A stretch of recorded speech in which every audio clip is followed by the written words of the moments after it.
Well, well, well. Guess what game is back for another round? Since my last Infinite Warfare video did as well as it did, we're back. And we're here on a quest to unlock Director's Cut. What is Director's Cut? Some of you may be asking. Simple. It's a mode that gives you all perks and 25,000 points off spawn.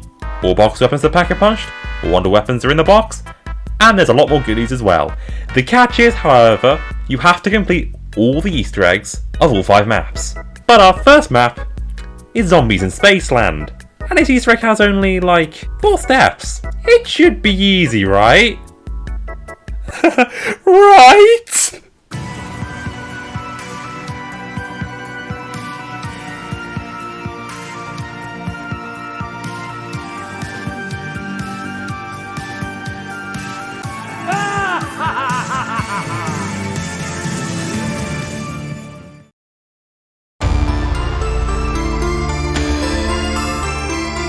Alright, here goes nothing. Attempt number 1.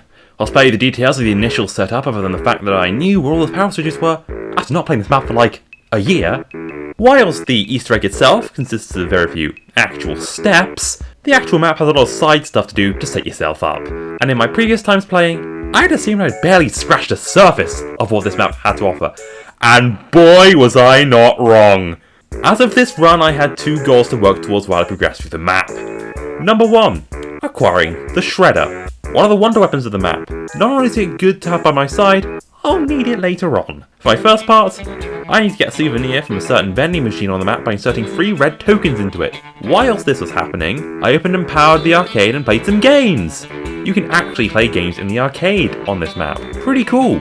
My second goal was acquiring an arcane core to boost my primary weapon, the M1. Playing Rings of Saturn just happened to be a good source of tickets. A few tries on the machine later, I traded in 300 tickets for the arcane core. Afterwards, I began making progress towards the actual Easter egg itself by finding 3 parts to craft a device known as the SETICOM. We need a boombox, a calculator, and an umbrella. Hey, what are you doing? It's right there! Come on! Ugh. With all the parts acquired, I took them to the DJ, David Hasselhoff, so he could assemble the device. One eternity later. Hey, Davey! How's the device going, mate? Sorry, kid. You gotta give me a bit before we mix in the next round. Sorry, Space Cadet. I'm not taking. Right. In the meantime, I acquired the battery for the Shredder and played some more Rings of Saturn basketball to get the golden teeth, which I'll need for later. I've got to say, I never really went to the arcade before recording this, and I think it's grown on me. At this point, the SETICOM had still not been assembled. He must really be trying to stick it all together with a really cheap glue stick at this point. It should be done by now! It's even gotten to the point where I've convinced myself that I had it in my inventory, and I started frantically running around the map looking for the location to place it. I didn't have it! A few rounds, a souvenir toy, and a packed M1 later, it's a clown round!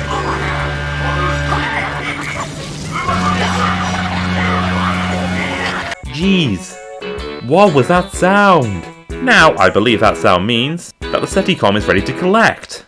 During this run, however, I was under the impression it was guiding me to where it needed to be placed. Yeah, delusion was setting in. Anyway, next round we had a brute spawn. Honestly, one of the most intimidating boss zombies ever, by the way. I mean, look at the size of this thing! It's huge! I needed to trap it in the croc's mouth so I could break its teeth. When broken, I replaced it with the golden teeth to open the door in the back. At this point, I thought I could just run in and grab the crystal straight away, which I couldn't. I also thought the kill radius of the crocodile trap was a lot smaller than it actually was, and paid for my misjudgment. The next round, I needed to take a teleporter to get out of a sticky situation. All I needed to do was hit the switch! Yeah. Okay, that was quite embarrassing. I accidentally bought the Volk, thinking the teleporter switch was there, and didn't want to go through the upgrade process of my M1 again. How did I go around this? By starting all over again. I did gain a lot of knowledge from this run though, that can be put in effect in attempt 2.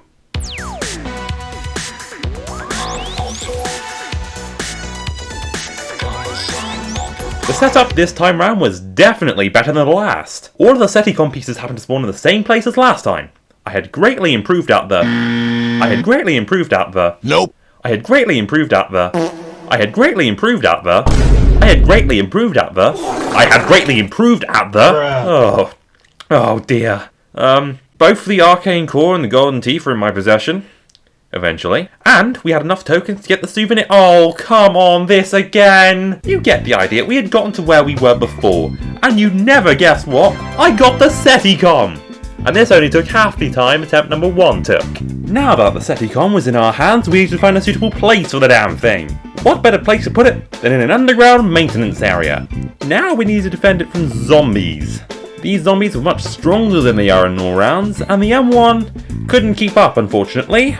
So, I bought some more perks. Quickies, this game's speed cola to, well, decrease my reload times, and racing stripes, this game's stamina. Although, I had noticed it wasn't quite affecting my sprint speed all that much. Wait a minute! I had also sent out these toy spaceships to fly around the map. Couldn't really find a space to put this clip, so it's just being jammed in here. Next round, I gave the Seticom another shot. Would the enhanced reload speed prove effective? Yes. Yes, it would. That's Seticom number 1 down, and only 2 more to go. Seticom number 2 was just by the entrance of Journey to Space, and unfortunately, it went down harder than a bag of bricks. The M1 wasn't going to cut it. It's good and all, but I need something better. That's when I remembered I should unpack the pistol in my pocket. And when it did, boy would it make this a piece of cake. Round 15 and we're back again with one explosive surprise. The defense was going a lot better than the last. That was until I ran out of ammo. Then things went south quick. And if you thought the going south stopped there, oh boy, you were wrong. See, I was trying to get zombie souls into the spaceship, even though I couldn't do it yet, and got dropped like a sack of potatoes. On my way to get Jug, I took another down. I tried Seticom yet again using gas grenades in my infinite wisdom, and that failed. I got an achievement for killing brutes without dying, surely before walking backwards up a flight of stairs, getting blocked and, dying. And to top it all off, after buying Jug yet again, I got stuck on a crawler, quickly managed to escape, but Mr. Spaghetti Arm struck again, ending my run. We had gone so far south, we've hit the South Pole. I'll talk to Santa while I'm down here. What do you mean he's on the North Pole? Despite having learned a little bit more, I felt like I had run into a brick wall at this point. I decided to give it one more run before I call it for the night and give it another try tomorrow. But, in my typical fashion, this was the big one.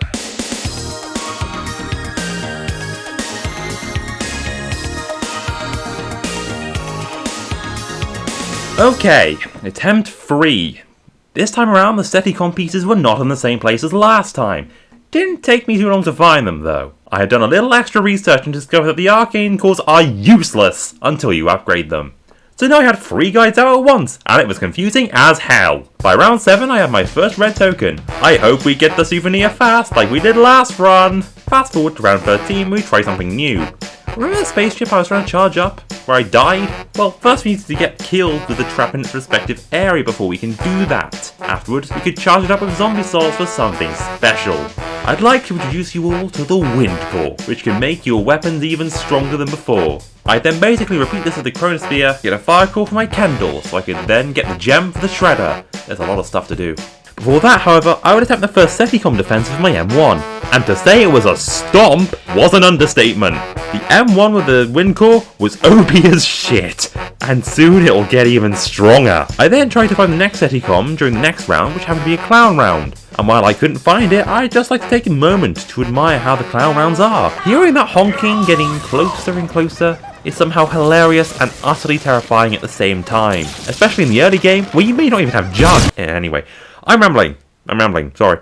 Round 18 was around and it's time for Seticom number 2, which I unfortunately could not complete the first time round, so I set out to get the fire core for my candle and got the red gem. 1 part down, 2 to go, and the shredder is ours. Next round, the first thing I did was give the Seticom defense another whirl, and with the combined powers of the candle and the M1, we had barely managed to scrape by. We had now jumped straight into the 20s with our third and final Seticom defense. Even longer than the ones before it, this one would truly prove to be a challenge. My first attempt didn't go as well as planned, so I grabbed an electric trap from a souvenir station and put that to use in my next defense. It would stun nearby zombies, give me a little more time to shoot them before the Seticom took a hit, and that was what I needed to finally get past the dreaded SETICOM step. Round 23, and we had finally turned in the second souvenir token. And then, I took speakers from the DJ and placed them around the portal. The original plan here was to get the shredder just charged through the rest of the Easter egg, but then I decided, fuck it, we're getting the exquisite as well. So to get that, we needed to get the 4 elemental cores and put them into a machine. To do that, I started off by getting a fresh core for my Kendall instead of turning in the fire element. This, by the way, is actually a 200 IQ, 40 chest move on my part. Never let the enemy know your next move. I'm an idiot. I would then get the electric core from the spaceship at the rocket trap, grab the blue gem and turn in the element. I would then proceed to do the same with the laser core. At the end of round 27 I finally got the last token I needed for the souvenir. Then I returned to the chronosphere to get the fire core once again, picked up the yellow gem and the shredder's battery, and finally parted ways with my fire and wind cores. I would then attach the exquisite to our M1 to boost it even further, and at long last pick up the shredder. Now all that is out of the way, we can finally initiate step 2 of the Easter egg. Playing Simon Says with a UFO that is now above the park. Little do they know I'm a 2-time Simon Says champion. So for me, this was a piece of cake. Afterwards, my train of zombies turned into a train of clowns and I had to take them out before I get clowned on. So, an interesting development. Just when I thought it was safe in Spaceland, it turns out that aliens are not a massive fan of Simon Says champions or clown puns, and now I'm going to die. Unfortunately, I am definitely allergic to dying at this point, so I prefer not to do that, to go down that route. Seriously, during this run I had not down once yet. I constantly had the feeling that things were going too well, and I was going to watch it all fall down on the blink of an eye in any minute. And if there were a time where there was a high chance that things were going to go bad, it would be now. But to ensure it wouldn't, I had to deal with this boss pronto. To do that, I had to wait for it to teleport to the ground and shoot it with a wonder weapon or a weapon with the exquisite core. Good job we had both of those things. After we'd shot him enough, he'd kneel down, presenting a perfect opportunity to punch him in the back and dislodge one of his fuses. This is certainly the most stressful point of the Easter egg, by the way. Afterwards, we'd rinse and repeat. Shoot the alien until he drops and give him a nice old... Things were getting tense. I'd had some close calls, but death had somehow not come for me. Things really are going too well. But now was the moment that I had been training in boss fight mode for. We're in the home stretch. All we need to do now is take the alien down permanently. And in the end, we did. I gotta say, the boss mode version of this fight is a lot harder than the real deal. Maybe because you don't get access to the arcane core, or even the M1 for that matter. But what mattered most is that the alien was down, but we had only won the battle, not the war. To get to that point, we need to pick up his fuses. Oh fuck. To get to that point, we need to pick up his fuses and chuck them in the Pack-a-Punch machine. This would allow us to double pack our M1 and Pack-a-Punch the shredder. With our weapons packed, we face the final step. The mothership was pissed, and we needed to find a way to take it down. With a packed wonder weapon, we can shoot the Spaceland Arch to fire a beam from the main junction. Some say this is a rather annoying and confusing step, but it was only my second attempt when the stars, or the ship, aligned perfectly. The beam pierced the ship and down it went. And by the portal, a piece of the soul key awaited us. And that's a wrap. 4.5 hours of footage, 3 different guides open at once, 2 deaths, 1 disappointed director, and a long script later. And we had finally completed 1 out of 5 Easter eggs. Now I can definitely see why some people like this map so much. And after completing this Easter egg, I think this has got to be one of my favourite maps ever made. This map's Easter egg in particular is not about benefits either, as now we can easily double pack in every map other than Spaceland. Though this will likely help us down the road to Director's Cut, where we journey into a rave in the Redwoods, where campsite slashes hide around every corner, and some are bigger than others, much bigger. Thanks for watching, subscribe for more, and click the video on your screen to see me try to play zombies with a random loadout.